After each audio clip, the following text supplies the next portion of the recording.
Ladies and gentlemen, could you take your seats? The performance is about to begin. Thank you.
Isabella Bishop, wife of the late Dr. John Bishop.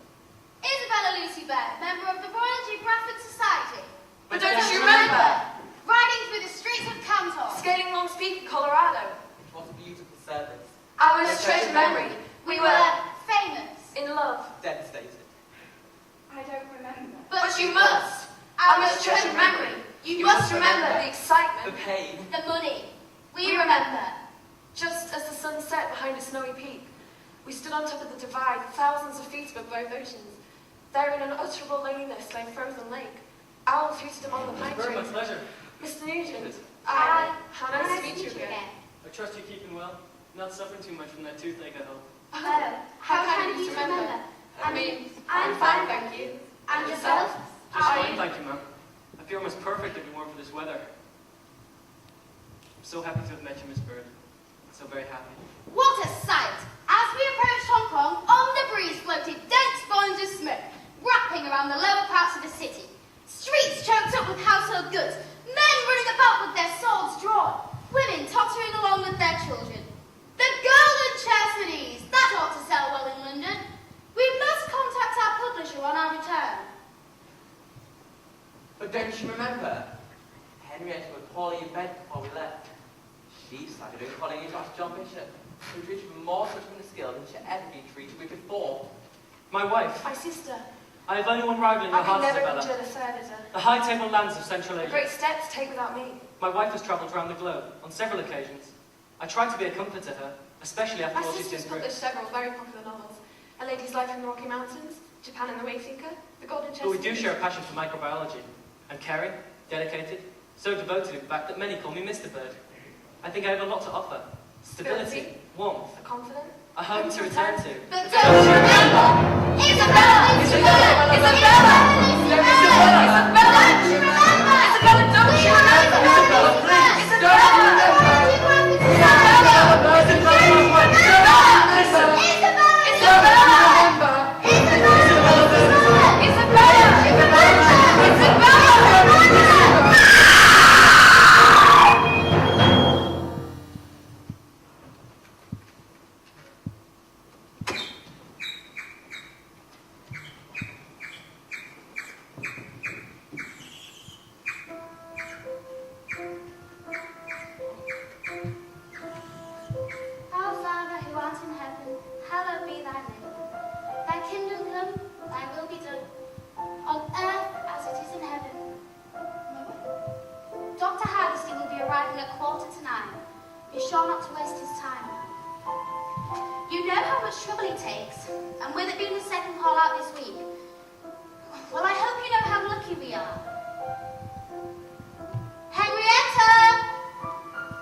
Charming, well-educated, genteel, quite the equal of her own Queen Victoria, but succumbed to drink at an early age.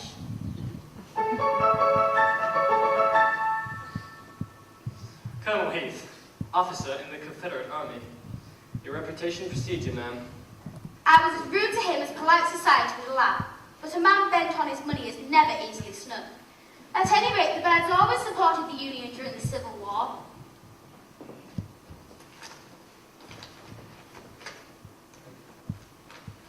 From Mr. Wilson of Waimea. Dear Miss Bird, I hope I could ask for your hand in marriage. I had quite a mind to lecture him on our difference in social position. Yours sincerely, Mr. Wilson. Dr. John Bishop, a pleasure to finally make your acquaintance. You know, Henrietta tells me you have a keen interest in microbiology. Yes, I believe this is an example of the Atlantic O's.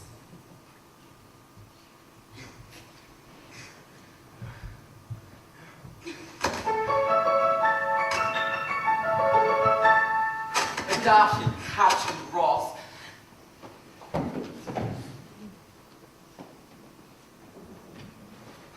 Jim Nugent. Drunk, a scoundrel, a savage, takes children I eat them, a murderer!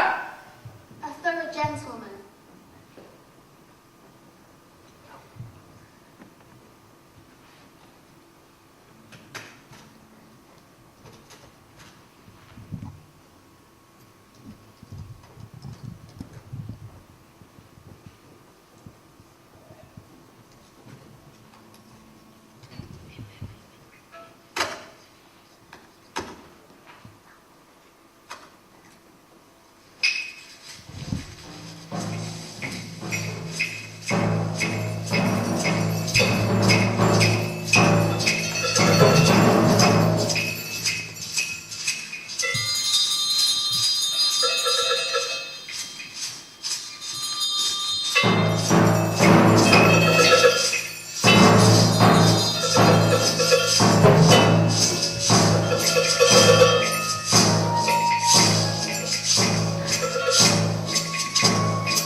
1878. My earnest, my voyage was about the worst I have ever made.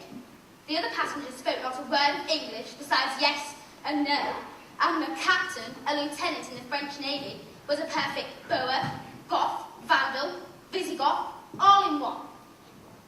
Tomorrow I go to stay with Mr. and Mrs. Henry, who both speak Chinese. With them I hope to see the prison, and more of the Canton Street life. I must finish abruptly. Its ever-loving pet, Isabella.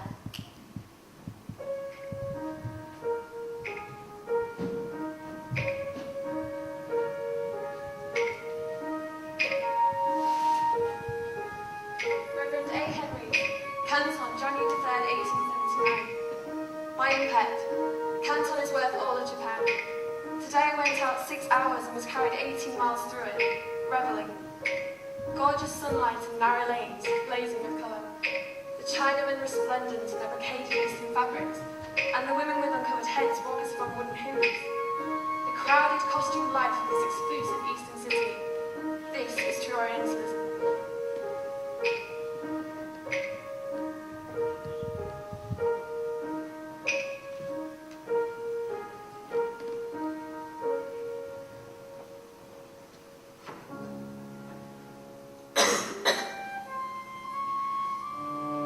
Outside the city walls, hills of graves extend for miles. The potter's fields with pools of blood and stacks of heads. And the crosses now on cavalry is a sign of the lowest degradation. And here and there throughout the city, blue banners hang from balconies, showing that death is still some busy brain forevermore. This is something to see.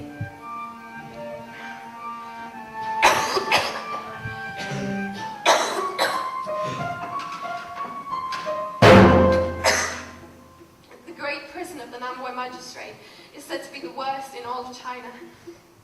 A majestic tiger's head with wide open jaws and staring eyes is carved above the gates, a fitting emblem of cruelty and greed, but regarded by the Chinese as possessing virtue.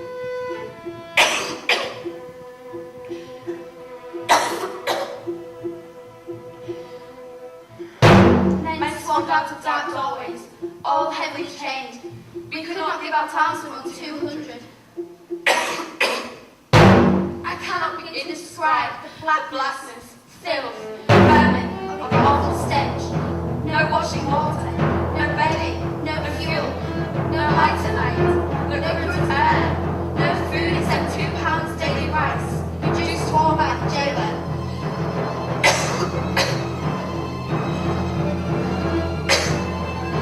No hope of justice or escape.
I never could have imagined such a thing.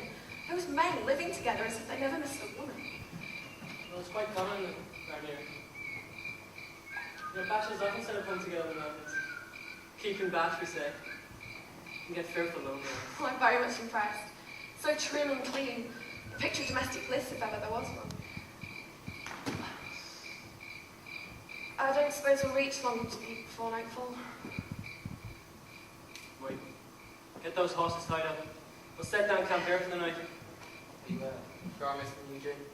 I reckon we'll go now. It's slow daylight there. I could go up ahead and scope it out. Now, gentlemen, I want a good night's rest, and we shan't stir from here tonight.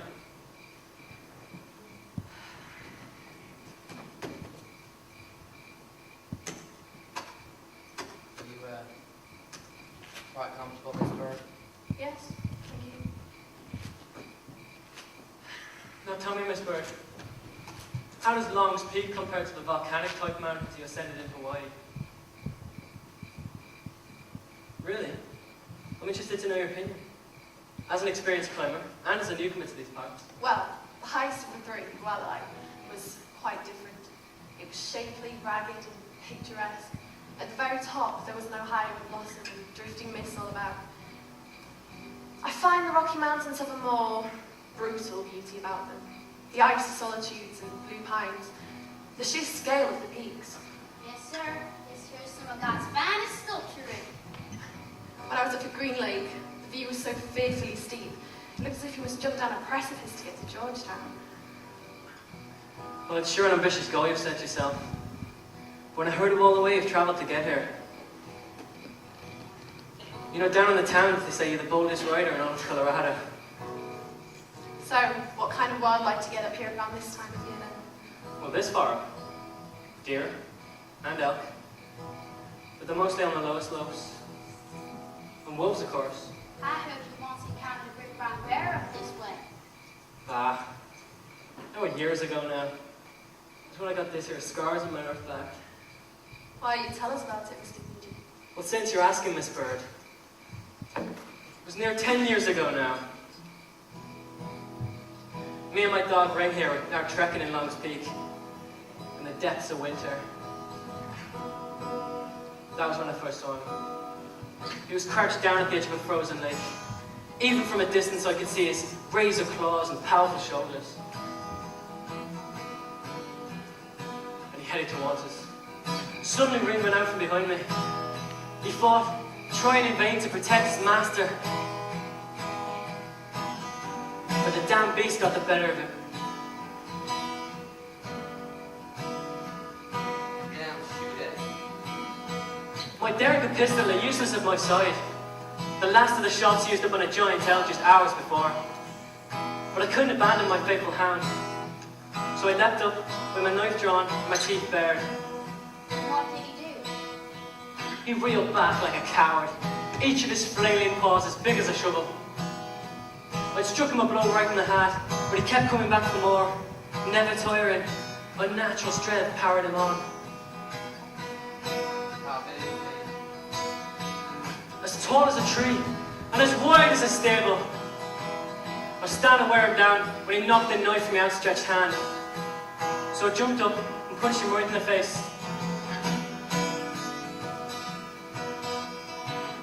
But what happened to the poor dog? I picked up my dog Ring and was walking away, when I suddenly felt a blow to the back of my head.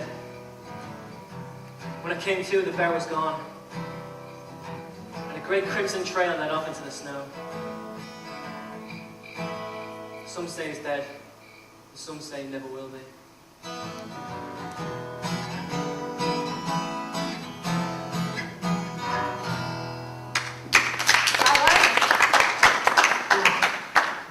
It's getting late.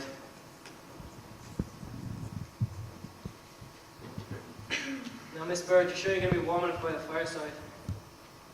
I can fix you some extra blankets and such if you'd like. I'm quite alright, thank you. All right. Good night. Good night, Mr. Nugent.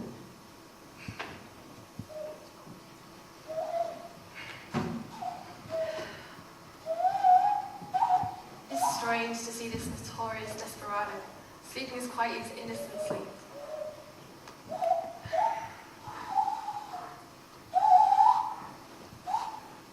Mr. Nugent. Mr. Nugent. Mr. Nugent. Jimmy. Isabella! Miss Bird, I didn't mean to scare you. What's the matter? Well, I thought I heard something, but it seems to have stopped. Don't worry about it. It's fine. Wait if you're sure.